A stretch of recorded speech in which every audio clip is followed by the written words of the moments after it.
ተመልካቾቻችን በባቲ ወረዳ በጨቆርቲና በሐጠው ቀበሌ ላይ በሞባላይዜሽን በከፍተኛ ሁኔታ እየለማ የሚገኘውን የማንጎ ክላስተር የክልል የዞን አመራሮች የ1700 ሜትር የመስኖ ካናል ለማስመረቅ በተገኙበት ወቅት ስለ ባቲ ወረዳ የማንጎ ክላስተር ልማት የተናገሩትን አስተያየት በዚህ ዶክመንተሪ ወደ እናንተ የምናደርስ ነው የሚሆነው። አብራችሁን ቆዩ። ባቲ ወረዳ ነው የምንገኘው። ዛሬ እዚህ የመረቅናቸው ሁለት የመስኖ ፕሮጀክቶች አሉ። ሁለቱ ወደ 70 ሄክታር አካባቢ የሚያለሙ ፕሮጀክቶች ናቸው።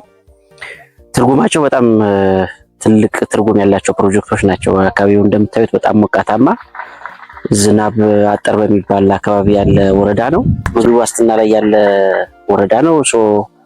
የአካባቢው ማህበረሰብ የምግብ ዋስትናው እንዲረጋገጥ የመስኖ ፕሮጀክቶች ዘላቂ መፍትሄ የሚሰጡ ፕሮጀክቶች ናቸው። ባቲ ወረዳ በጣም ከፍተኛ አዲሱን አትክልትና ፍራፍሬ ኢኒሼቲቭ በማስፋፋት ላይ ከፍተኛ ስራ እየተሰራ ነው ያለው። ራይዙ ፐርፔንዲኩላር ነው እዚህ ጋር ዶላንድ ነው እና የማታም የቀንም የጠዋትም ፀሐይ በሁሉም ዳይሬክሽን ስለሚያገኝ ይሄ ዋይት ስኬል የሚባለው በሽታ መቋቋም አይችልም። ያለ ፈንገሱ ይገለዋል የፀሐይ ብርሃን። ማንጎ ደግሞ በተፈጥሮ በጣም ሙቀት ይቋቋማል፣ ይፈልጋል፣ ይወዳል። በትንሽ ሞይስቸር ብዙ ፕሮዳክት ይሰጣል። ከሰብል ሽምብራ፣ አትክልትና ፍራፍሬ ማንጎ በጣም በትንሽ ውሃ ምርት መስጠት የሚችል በዚህ ወረዳ ብቻ እንደምናውቀው በዚህ ዓመት በሴፍቲኔት መርሃ ግብር ከ21 ሚሊዮን ብር በላይ በጀት ተይዞለት በዋናነት የመስኖ መሰረተ ልማቶችን ከማሟላት አንጻር በጋራ እንደታደምነው በከፍተኛ ሁኔታ ካናሎችን በማስፋፋት የውሃ ማሰባሰብ ስራዎችን በከፍተኛ ሁኔታ የመስራት ስራዎች እየተካሄዱ ነው ያሉት። አጠቃላይ እንደዚህ ወረዳ ብቻ ከ800 ሄክታር በላይ በማንጎ ክላስተር የተሸፈነበት አግባብ ነው ያለው። ደረጃ በቀበሌ ደረጃ ለውጥ ማምጣት ስለሚጠይቅ የተቀናጀ ስራ በአርሶ አደር ደረጃ አርሶ አደሮች አቅደው አልመው እየሰሩ እንዳሉና በተለይ ያለውን የዝናብ እጥረት የእርጥበት እጥረት ለመከላከልና ለመቀነስ የሚያስችል የእርጥበት እቀባ ስራ ውሃን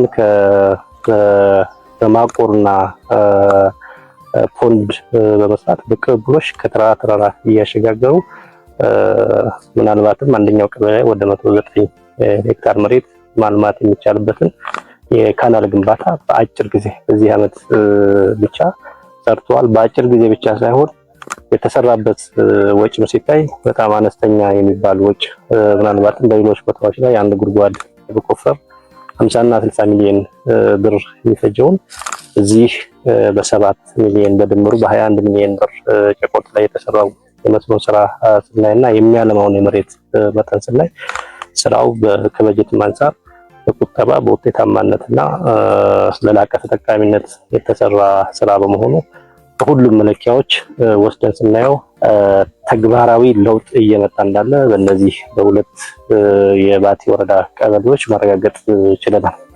እጅግ በጣም ስፋት ያለው አስተማሪ የሆነ ሞዴል ሆኖ መላ አርሶ አደራችንን ሊያስተምር የሚችል አዳዲስ ኢኒሼቲቮችን እየተገበሩ ነው ያሉት። አትክልትና ፍራፍሬ ላይ ከሰራን ዘላቂ የሆነ ኢኮኖሚያችንን ማረጋገጥ እንደሚቻል በየትኛውም አካባቢ ደግሞ የተራቆቱ መሬቶችን በተለይ ቆላማ አካባቢዎችን መሬት አገልግሎት መስጠት እንደሚቻል ጭምር መሬትን በማከም መሬትን በአዲስ ሁኔታ በዚህ ሁኔታ ማልማት እንደሚያስችል ሌሰን የተወሰደበት እና ቀጣይ ለዞናችንም ለክልላችንም እንደ ሀገርም ጭምር በጥሩ ሁኔታ አስተማሪ የሆነ ስራ እየሰሩ ነው ያሉት።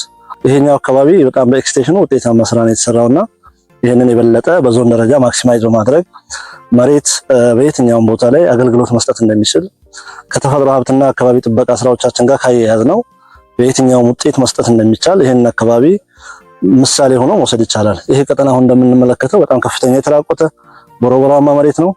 ባለፉት ዓመታት በተሰራው ስራ እጅግ ውጤታማ የሆነ ውሃ መስጠት የቻለበት ልማት ማየት የተቻለበት ሁኔታ ነው ያለው። ይህንን በአጠቃላይ በግብርና ክፍለ ኢኮኖሚያችን ሰብል ልማትን እንደምናውቀው አትክልትና ፍራፍሬን እንስሳት ሀብትን በቀጠናውም ጭምር እንደሚታወቀው የሌማት ትሩፋት ጭምር በሚባለው ሁኔታ ትላልቁን ኢኒሼቲቭ ማሳካት የተቻለበት ወረዳው ደግሞ ራሱን ችሎ የትኛውም አርሶ አደር ከማሳው ላይ ማግኘት የሚችለውን ውጤት እንዲያመጣ የሙያተኛ የአመራር በየደረጃ ያለውን የግብርና ኤክስቴንሽን መርሃ ግብር ተግባራዊ ማድረግ ሁኔታ ነው ያለው። ጥሩ ነገር እየታየ ነው የሚለውን ነገር ለማሳየት ፈልጋለሁ። እነዚህ ቀበሌዎች ላይ የገባ ነው ሰላም ስላለ ነው።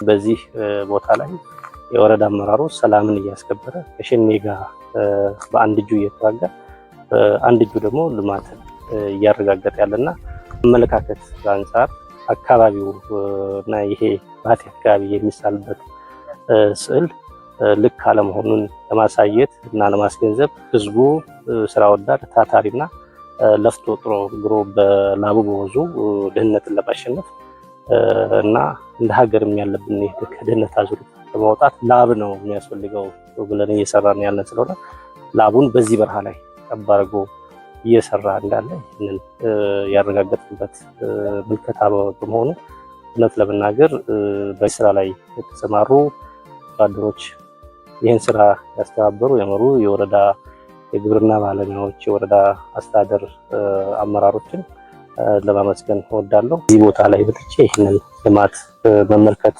በመቻሌ ከልብ ደስታ ይሰማኛል። ትክክል ስለሆነ በዋይት ስኬል ወስደህ እንትን ስትለው እየተራባ ችግር ይፈጠራል። ይሄ ግን ዋይት ስኬል ስለሌለ ለዘር የእናት ዘር ምንጭ ነው የሚያገለግላል። አካባቢ ክልሉ በልዩ ትኩረት ይህን መደገፍ ግዴታው ነው። እኔ ገረመኝ ምን እንደሆነ ታውቃለህ? አሰባቸው ራሱ እኔ እዚህ በረሃ ላይ አሁን አንተ ዝም ብለህ አመት ቢጠሉ እንደኔ አሁን እንደዚህ ማልማት ይቻላል ብለህ ታስባለህ? ቶዝ ምንድነው አሁን እኛ ወደ መሀል ሀገር ስትል ውሃውም እያለ ሁሉ ነገር እያለ መሬቱ ወጥቶ ነው የምታየው።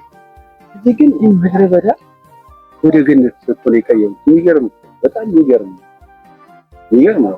የዚህ እነዚህ ሁለት ቀበሌዎች ተያየ ነው የማንጎ ልማት ላይ ልማቱ የተቀናጀ የአርሶ አደር የታታሪነት እና የስራ ተነሳሽነት የታየበት የአመራር ድጋፍ የባለሙያ ድጋፍ ቅንጅትና ቁርጠኝነቱ ከፍ ያለ እና ትምህርት የሚወሰድበት መሆኑን አይተናል። ዳኞች ያየናቸው ማሳዎች እንደተመለከታችኋቸው በአርሶ አደሮች ለመማቸው በአርሶ አደሮች መልማት ብቻ ሳይሆን በተለይ ጨቆርት ላይ ያየ ነው አርሶ አደር ማሳ የሴፍቲኔት ተጠቃሚ የነበረ የሴፍቲኔት ተረጂ የነበረ አርሶ አደር አሁን ወደ 1 ሄክታር የሚሆን የማንጎ እርሻ ላይ ማንጎ በማልማት አንድ ዛፍ 10,000 እስከ 180,000 ብር ገቢ እያገኙበት ያለ ሁኔታ ነው ተመለከተው። የአካባቢው ማህበረሰብ ብቻ ሳይሆን የባቲና አካባቢ ህዝብም ተጠቃሚ የሚያደርጉ ወጣቶቹን የስራ እድል የሚፈጥሩ የአትክልትና ፍራፍሬ አቅርቦቱን በተለይ ለከተሞች አካባቢ ያለውን በከፍተኛ ሁኔታ የሚያሳድጉ የመስኖ ፕሮጀክቶች ናቸው ብሎ መውሰድ ይቻላል። Oh my God.